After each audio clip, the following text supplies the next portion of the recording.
This is Alexis Sarah Lynn, and you are listening to and watching When the Bough Breaks podcast. We are here today with Dr. Robb Kelly. If you don't know who he is, just Google him. He's everywhere, he's all over the place. He's very accomplished. He's done a lot of work himself in his own personal life, and he devotes himself and his time to helping others. Dr. Robb Kelly, thank you so much for being on the show today. We're really excited to have Oh, you. thank you. Yeah. Great to be here, guys. Well, can you tell everyone a little bit about what you do? Just a little bit. If they're not familiar, if they haven't Googled yet, tell us a little bit about who you are and what you do. Hey, guys, my name is Dr. Robb Kelly. We specialize in neuroscience pertaining to childhood trauma, depression, PTSD, alcoholism, drug addiction, and just wellness as a whole. We also deal with entrepreneurs who want to take their business to another level. So we use the neuroscience and mindset.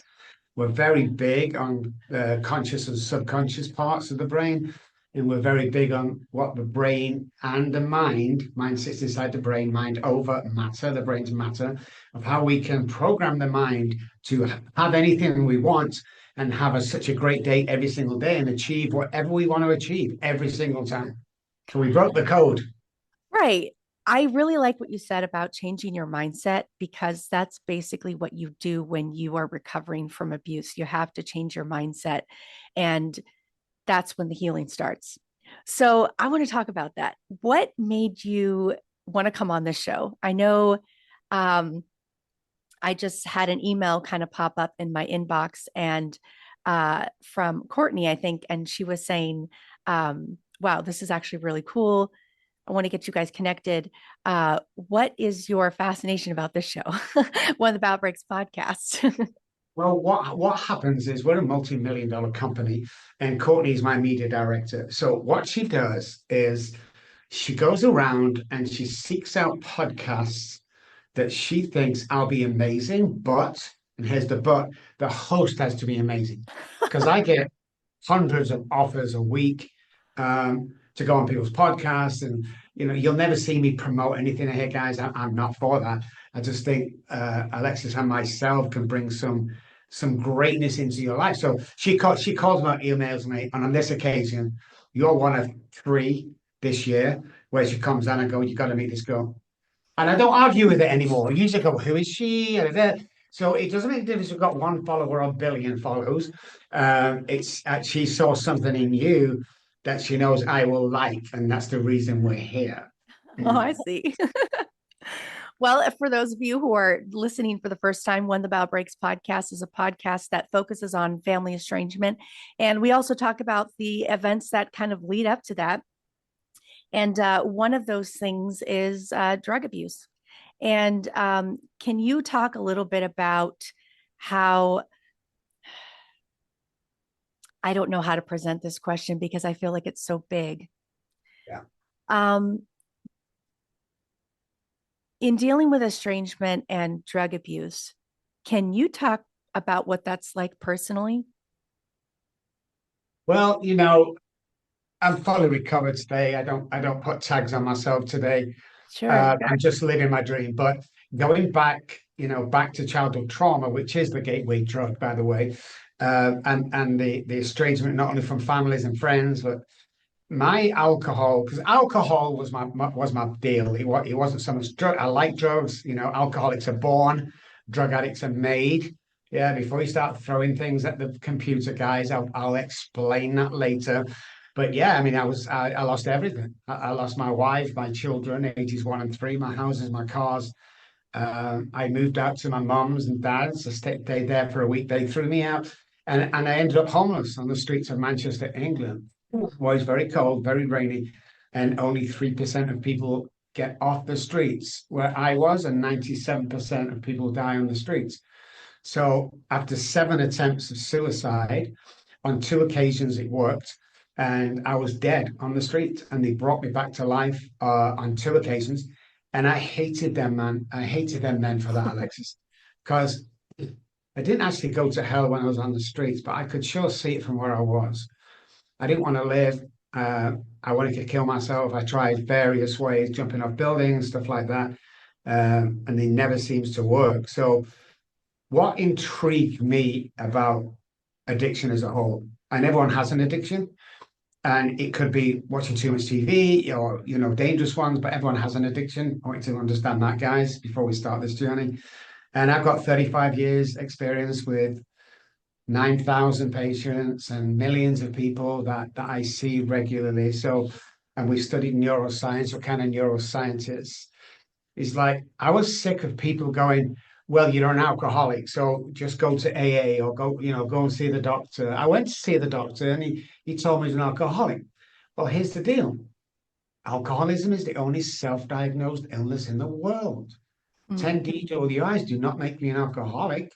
A warning from the doctor doesn't make me an alcoholic. 3 parts of my brain differ to every other non-alcoholic and addict out there. So the normal person doesn't have the difference in my head, especially the hypothalamus, which we'll get into. So, I'm on this journey from the moment I got off the street, huge spiritual awakening, to help the guys that are suffering from anything mental health pertaining to, and the families. Because what we found is when we got the families involved, and I don't mean you see them in treatment centers and they go once a month and the wife will tell the husband off and you did this and you'd made me feel like that. It's nothing like that. The spouse has to do work on themselves, and we do work with the guy that's suffering. When we do that, the success rate of the patient goes up by 42% alone.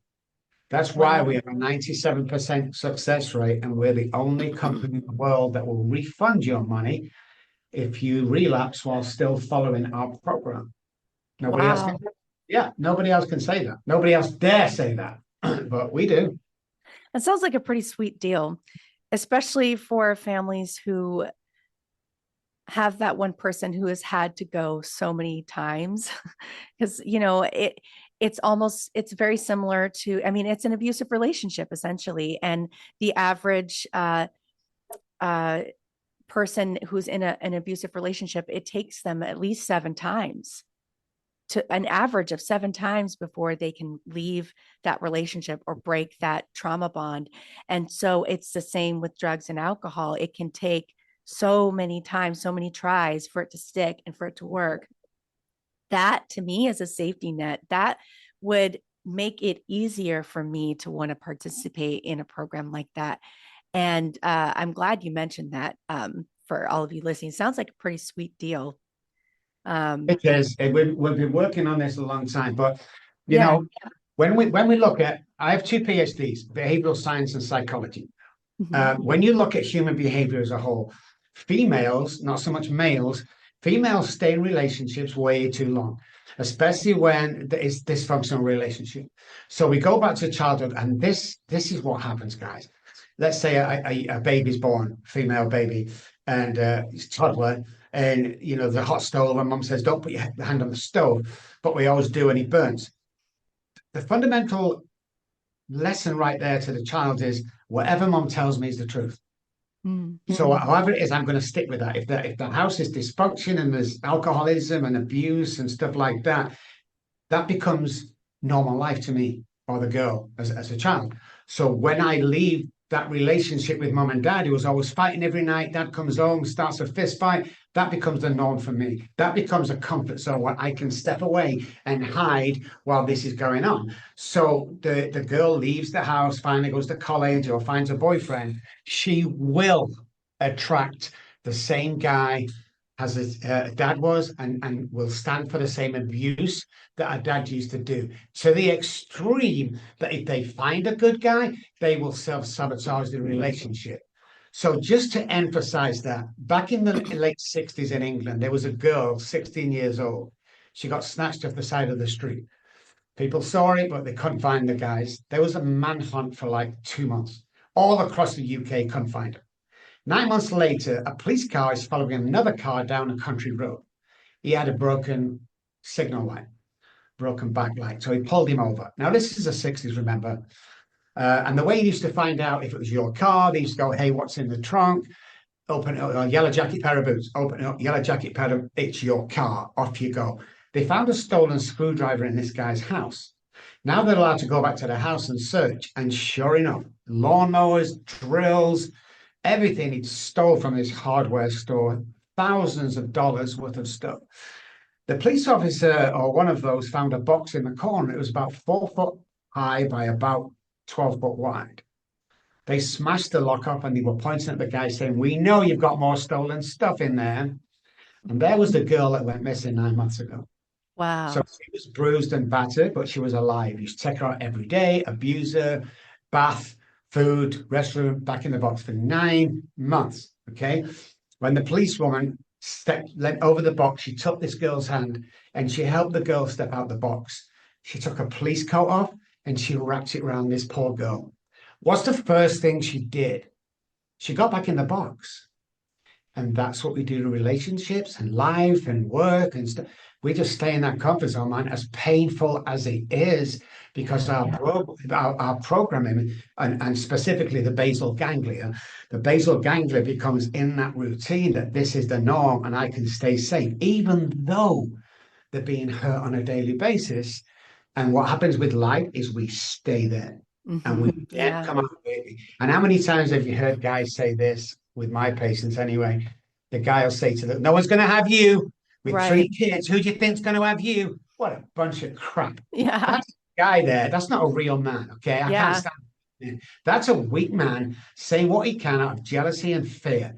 He wants to shut up and Mhm. move out if he wants to move out because anybody's capable of anything. You can't sit in that comfort zone, guys. Yep. You really can't. You will die in that comfort zone. If you'd like to be a guest, send us an email, wtbbpodcast@gmail.com. Back to the show. I just recorded an episode the other day where I was just kind of talking to survivors who are in that situation. Leaving doesn't sound like fun. It sounds very scary. But not as scary as it does for you to stay. To me, what will happen to you is much scarier if you stay. And I thank God for people like, I don't want to say thank God because I'm an atheist, but you know what I mean, the saying, thankful for people who recognize that I was in an abusive situation when I didn't recognize that I was in an abusive relationship. I needed someone like that cop to put a coat around me and show me some compassion and show me that things don't have to be like that I don't have to get back in that box. So I really am happy that you're here and doing the work that you're doing. And I feel like I want to do the same thing. Tell people you do not have to get back in that box. It's not made for you. You Yeah, may I be love comfortable with it, but it's not made for you. It's not made for you. Oh my God, I love that. Absolutely. And it's not, but unless, like you said, you can't do this on your own Yeah. because you don't know what you're walking into or walking out of.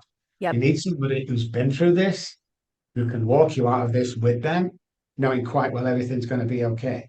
Right. You know? And then once you leave, it's not like it's over.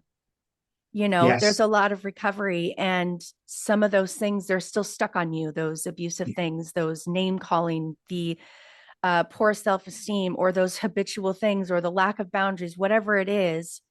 You have to go to therapy. You have to have support from other people to have those things kind of removed or be lifted from you. And it takes time. It takes a lot of time.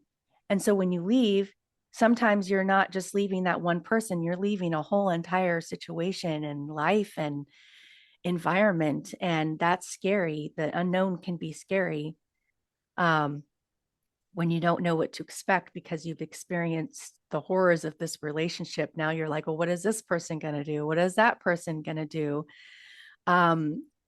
But you kind of have to move forward with that every day and learn how to trust yourself more than you trust other people.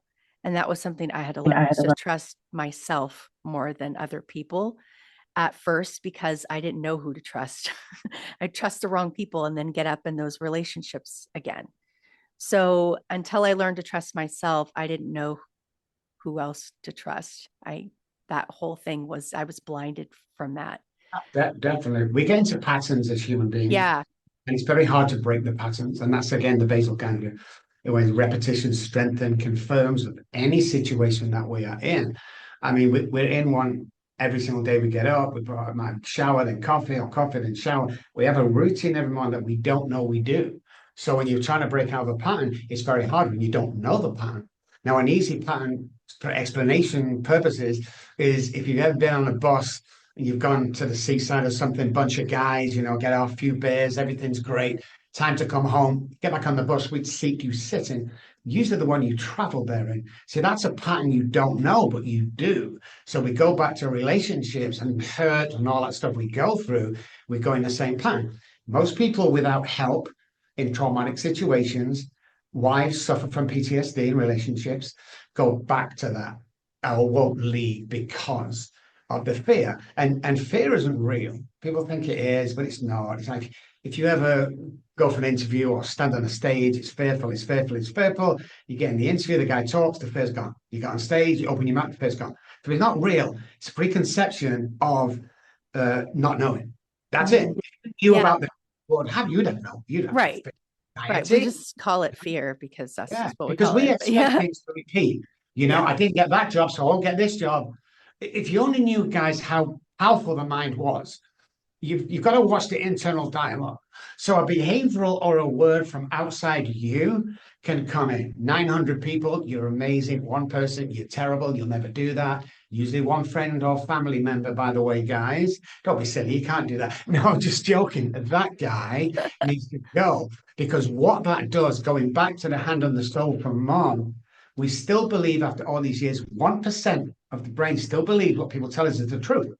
So because of the traumatic experience we've been through, we take that one that sits in the subconscious brain, and we concentrate on that one all the time. Yeah. You have to realize how we've got the subconscious mind and the conscious mind, guys, okay? The subconscious, in layman's terms, wants to kill you and make it look like an accident. And the conscious mind is the now, because that's all we have. Mm-hmm. So get this, guys. When you wake up in the morning, the subconscious mind wakes you up. And the reason it wakes you up is because of lack of oxygen. So the presence of oxygen equals a lack of disease. It's also the lack of the conscious mind. So on a normal circadian sleep pattern between 2 and 5, our body is at its lowest. It's vulnerable right there because there's hardly any oxygen. It's also a time when most people die of natural causes. Mm-hmm. So when we wake up, there's not a lot of oxygen. So we have to do the 20 exaggerated breaths in and out first thing before we do anything. What happens is that dies and the conscious brain kicks in. This guy here can do anything he wants to do that day. He can earn $1 million. He can be the best dad. He could get that job, whatever it is here. But every 24 hours, 3 parts of the brain reset itself. So have a guess who's going to wake you up tomorrow? It's this guy.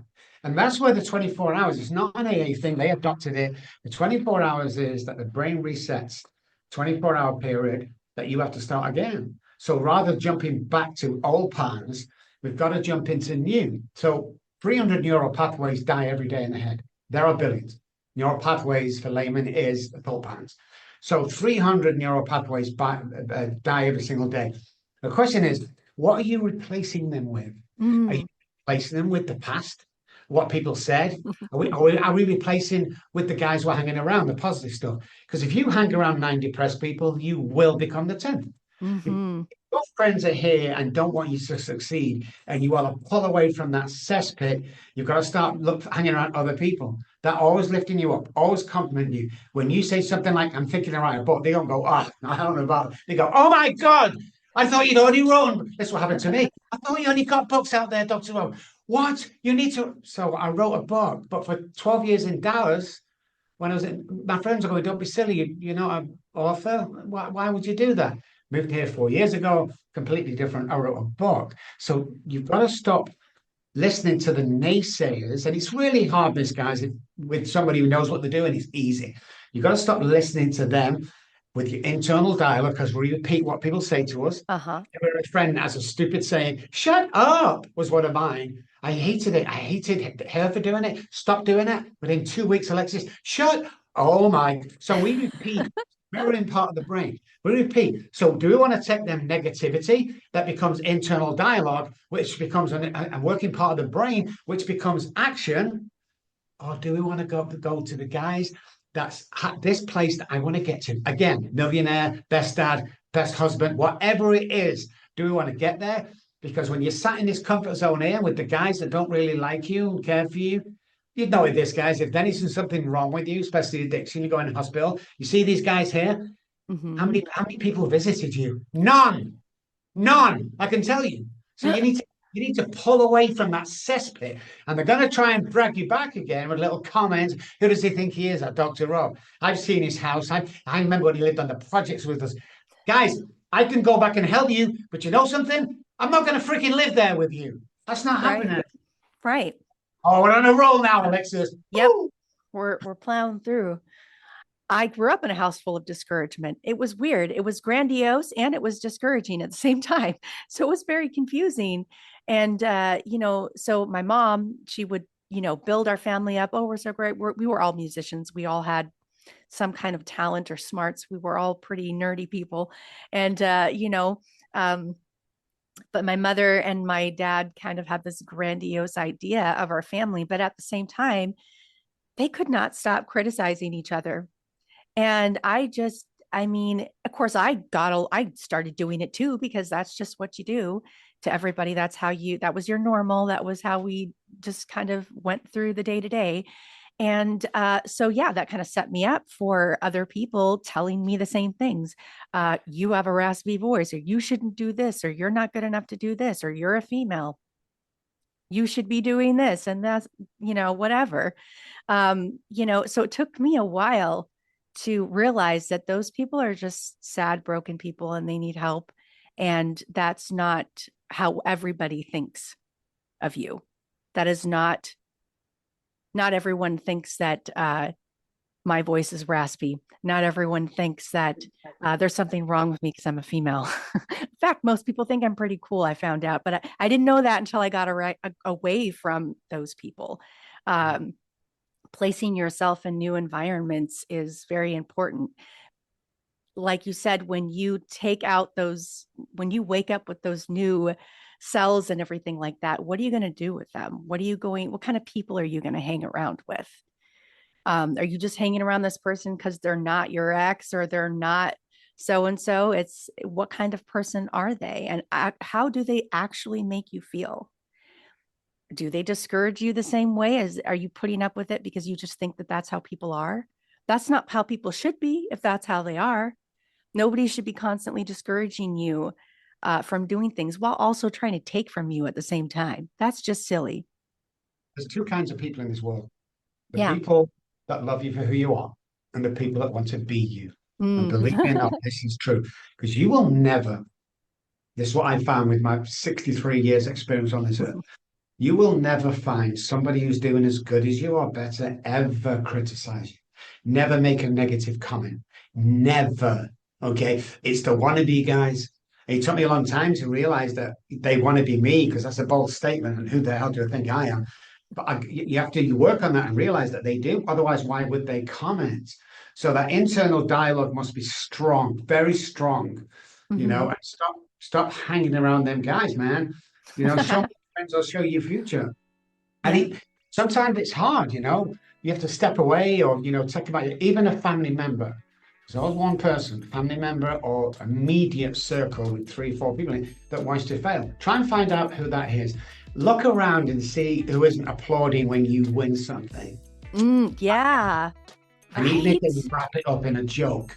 God, you'll never get that joke. No. Yeah, right. I don't get that. So many times in my life, I can't tell you that people have criticized me while also, behind my back complaining that they didn't get what I had. And it is crazy. So I have a question for you. I know that you experienced some estrangement while you were going through everything you were going through. I know that last time we talked, you kind of touched a little bit about you had some estrangement from your family, your children. But that you're reconnected now.